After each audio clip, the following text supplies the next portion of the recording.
Baltimore, and we're expecting that our next guest name is going to be called very early in the NFL draft. He is a Baltimore native, the pride of St. Francis. It's a pleasure to welcome to GCR Chris Braswell from Alabama, who's with us now on the program. Chris, it's Glenn in Baltimore. It's great to chat with you, man. Thank you for taking the time for us. No problem, man. I'm glad to be here. Man, it's great to hear your voice. Chris, if I could just sort of big picture, I know you haven't lived the dream yet, right? Like there's still steps in this process. But just Right. going through this and the experiences you've already had and being a part of the combine, everything that you've already been able to do where it's clear this is the moment, it's all coming together for you. What has it meant to you to reach this point in the process and in your life and all of these goals that you've been looking to achieve? Yeah, being a kid from Baltimore, there's a lot of negativity in the city, but just coming from Baltimore and being a kid that's able to go throughout this whole process is amazing. I've always dreamed of this as a kid, and always watched the draft, always watched the combine, always watched the whole process for players to get into the NFL, and even was an NFL fan, and obviously a Ravens fan growing up. But Yeah. just soaking in all of this process, being a kid from Baltimore is great. I want to be that example for kids in Baltimore that they can make it out the city as well. That's awesome, man. I imagine like you've got to be focused and you've got to, do you allow yourself like moments to appreciate it, to stop as you're going through this? Like this really is my dream. Yeah, I do take like small moments, but I kind of don't get too high up on myself, because obviously I got to remain focused and keep working because I'm not drafted yet. But it's definitely a great process, and I definitely do take moments. And obviously my family is a big reason, a big part of it, and they love all of the moments as well. That's awesome, man. That's really really cool. Chris, let's go back a little ways before we talk about today, right? From growing up here to ending up first at St. Francis, right? Like why was it St. Francis? I know obviously it was a very exciting time for St. Francis football with Biff. Why did you want to be there, and what did that do for you? Ultimately, I chose St. Francis because of the competition that was brought to my attention, and to be able to play on ESPN, play at Yeah. the University of Michigan, and play a national schedule. It drawed a lot of attention to me, and going to St. Francis, it just made me a better person, better man. I was able to go out there on the football field and play against a lot of great competition that helped me, get into college and be able to play on a high level at college. Also off the field, I was able to graduate, had great grades, and I was able to learn a lot within the school system, which ultimately helped me graduate as well. You mentioned the competition, right? Like it always felt like there was kind of I don't know, an us against the world type of mentality that existed at St. Francis. And in that way, it was sort of a reflection of who we are as a city, right? Because there's an awful lot of that in Baltimore. Have you continued to take that with you as you've gone to I mean, obviously, you're at Alabama. It's maybe not as much up at us against the world, but have you taken that with you as you've continued along in this process? Yes, obviously, at St. Francis, we had that mentality as we were kicked out of the MIA, and I've taken that mentality somewhat to a degree to Alabama, being from Baltimore. A lot of people don't think guys from Baltimore or whatever can play football or compete in sports, so I just kind of bring that mentality to Bama as well. I mean, and look, it served you quite well, as obviously you had a great deal of success. Chris Braswell is with us on GCR. Was it the same thought process for why you ended up at Alabama, like playing the best of the best? Was that the same concept? Yes, sir. Ultimately chose the University of Alabama because of the same reasons. It was very attractive. Pretty much the same reason why I chose St. Francis, the winning culture, the Bama standard, just the discipline, and just going out there to, be able to compete with the best guys and in the best conference in college football. And I felt like, that the University of Alabama was the best college team for me to accomplish my goals. And you certainly accomplished a lot of goals while you were there. What is it like? How much do you feel like that prepares you for being a professional? Not to take a knock at anybody else, but that maybe in ways that other people aren't quite as prepared, just because you were at a program that feels like about as close as you can possibly be to playing in the NFL. Yeah, you know, it was great and it helped me a lot because, especially on the defense, we run like a pro style defense, so I'm able to, pick up during these Zooms, some of these Zoom meetings that I have, I'm able to pick up on NFL terminology because of Hmm. the way how we ran defense. Um, just the overall way how we run the program, we try to be professional as possible. Just wearing suits, travel suits for the games, like suit and tie and everything. Just just the whole nature of being professional. Chris Braswell, Baltimore native, pride of St. Francis, with us here on GCR. Chris, what got into you this year? Was it just opportunity? Like, you exploded this season. Was it? Is it as simple as, hey, that was always there. I just needed that chance. Yeah, it was. I was always a great player, talented. Had a lot of talent. I just needed the opportunity, and once I got the opportunity this year, I was like, I'm not letting nothing, get in my path, and I'm gonna go out there and dominate and help my team ultimately. Does it bother you that like you've accomplished this much and like everything about you, you check every box, right? The size, the speed, everything, you got it all, and the production, it's there against the best competition in football, and yet like you're not considered the top, edge rusher in the draft. It's like it's crazy to me every time we talk about you. I'm like, why are we talking about Chris Braswell being available at 30th in this draft? I don't understand it. Like, does that bother you at all?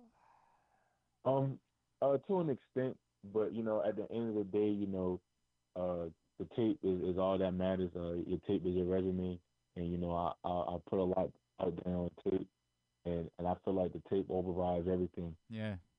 What do you think people are most missing about you if they don't have you ranked at the top of their board? I wouldn't say nothing on the field. I just would say just don't have the media credibility like so many other guys do. But Hmm. you turn on my tape, turn on their tape, you gonna see a dominant player. What is to this point? Like, if somebody says, "Hey, Chris, what's the moment that you had that you think most proves what it is that you're going to do at the next level?" What would you point to?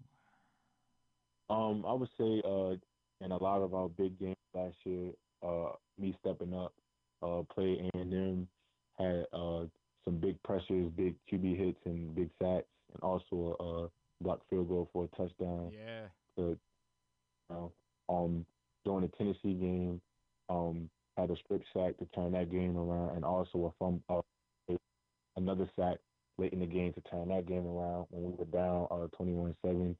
Same thing with the Auburn game.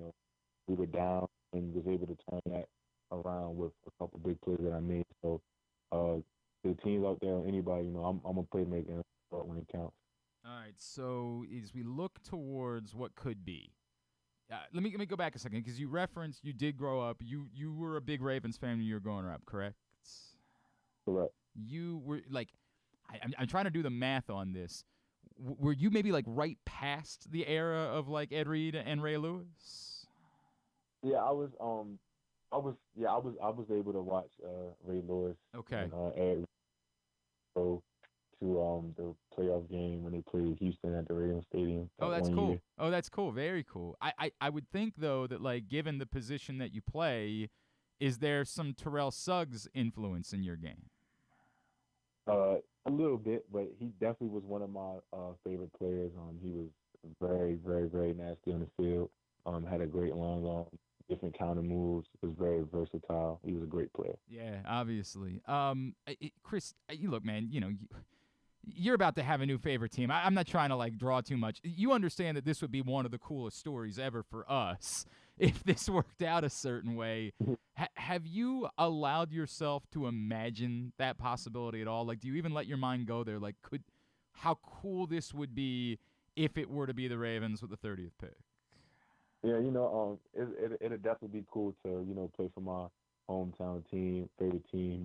Growing up, but ultimately, I'll be happy and blessed No to be doubt. drafted for any team. Yep. But it would be cool to play for the Ravens. I mean, would you have anyone in your life that it would be most particularly difficult for if it were to be, say, the Steelers that were to select you?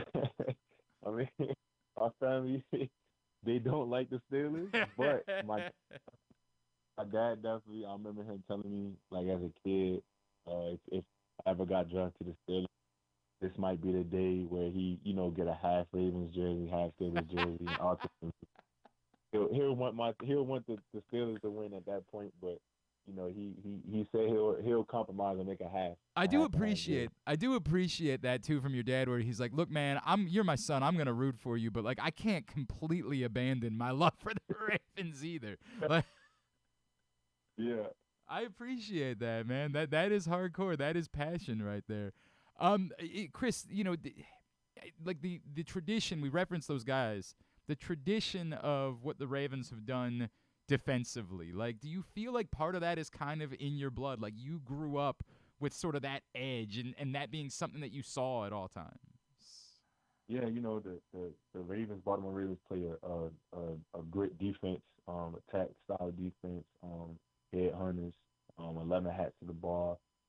I played that type of defense since I was at St. Francis and since I was at Bama as well. So it's definitely in me for sure. Do you remember what the moment was for you? Like, whatever age it would have been, like the moment that it struck you, this is real for me. I'm really gonna have a chance to do this for the rest of my life. I want to say around my sophomore year of high school. I I played my sophomore year. I didn't think that it was like sophomore year. I just thought it was average. And then my coach ended up making my tape, and he just put it out there. And then, like a lot of college coaches was like, you know, um, coming and stopping by to visit St. Francis to give me scholarships and everything like that. And then like I think that summertime or something like that, like the rankings and stuff started coming out, and I was like, oh, like I can I actually good at this. So it was kind of around my sophomore year, like probably literally around this time was when he started to make the highlight tape and all that other stuff. So yeah, it was great. I mean, clearly it's been, full speed ahead ever since that moment for you, and that continues to this point. One more because I actually work over at St. Francis now a little bit with Coach Masai, and I've been doing their games last couple years. To see how that program, like the foundation that you guys laid, because I think that a lot of people on the outside maybe assume that like St. Francis has always been, a major program, but to know the foundation that you guys laid and how that's continued, how much pride do you have in the fact that like you guys established St. Francis as something real? Yeah, I take a lot of pride in that. My nephew, he goes to the school as well. So I try to come back to the school all the time. Talk to the kids, give back, and just keep them motivated and reiterate that hey, we built this program from the ground up for y'all, so that y'all can have the same opportunities that we had, and ultimately be better than the teams that we was on. So it's definitely great to go back to the school and everything and support. That's awesome, man. Chris, what about, are you an Orioles fan too? I don't even really watch baseball, but I Really? mean, So was it always football for you growing up? yeah, it was always football. I mean, I probably been to maybe two Oreo games, and then I think I've been to a what is it the Iron is it Aberdeen. Aberdeen Ironbirds, Um, sure, yeah. I've been to one of those games, but like I was more only football only. Like baseball, like it was kind of boring to watch to me. I just feel like it'd be a little better if I was playing it, but I don't know. I really just never really got down with the baseball. Hey, man, it's worked out okay for you. It's worked out quite all right. And we'll let you, if the Orioles win the World Series, we'll let you come to the parade anyway, right? Like, we'll Yeah, let you- I'm just Baltimore. I still support all Baltimore teams. That's awesome, man. Hey, Chris, so happy for you and everything that you've accomplished so far, man. Can you remind everybody, you're not on, are you on Twitter? I was looking for you earlier. Are you on Twitter? Yeah, I have a Twitter page from high school. I mean, I use it, but it's there. But on Instagram, everybody can give you a follow. It's cbj.10, correct? Correct. CDJ.10. Awesome, man. Chris, as I said, really happy for you and rooting for you. This will get very, very uncomfortable if it goes the other way and it ends up being Pittsburgh. And we'll still hope for the best for you, but it's going to be very difficult for us. And I hope you understand that. If it ends up being Baltimore, it'll be one of the great stories of all time. So happy for you and best of luck moving forward. Thank you for taking the time for us this morning. I appreciate that. Appreciate you for having me on here.